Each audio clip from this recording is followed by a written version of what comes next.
અરવલ્લી જિલ્લાના બાયડ તાલુકામાં આવેલા ડાભા બ્રિજ પર કલેક્ટરના જાહેરનામાનો ભંગ થતો હોવાના આક્ષેપો સામે આવ્યા છે। બ્રિજની નબળી હાલતને ધ્યાનમાં રાખીને ભારે વાહનોના પ્રવેશ પર પ્રતિબંધ મૂકવામાં આવ્યો હતો। જોકે કેટલાક અસામાજિક તત્વોએ બ્રિજ પર લગાવવામાં આવેલા હાઇટ બેરિયર તોડી નાખતા ભારે વાહનોની અવરજવર ફરી શરૂ થઈ હોવાનું સ્થાનિકોનું કહેવું છે।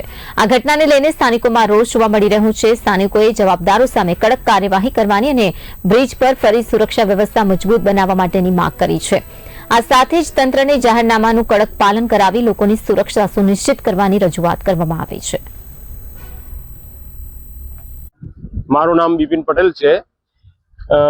વાત્રક નદી ઉપર ડાભા વજીપુરા પંચાયતની વચ્ચે આવેલો બ્રિજ જે ખૂબ નબળી હાલતમાં છે અને તંત્ર દ્વારા આ બ્રિજને નબળો જાહેર કરવામાં આવ્યો છે અને કલેક્ટરશ્રીનું જાહેરનામું છે કે આ બ્રિજ ઉપરથી હેવી સાધન ના જવા જોઈએ, એના માટે ક્રેશ બેરિયર લગાવવામાં આવ્યા હતા, પણ બેરિયર પણ ટ્રકોવાળાએ કે હેવી સાધનો જઈને તોડી નાખ્યા છે।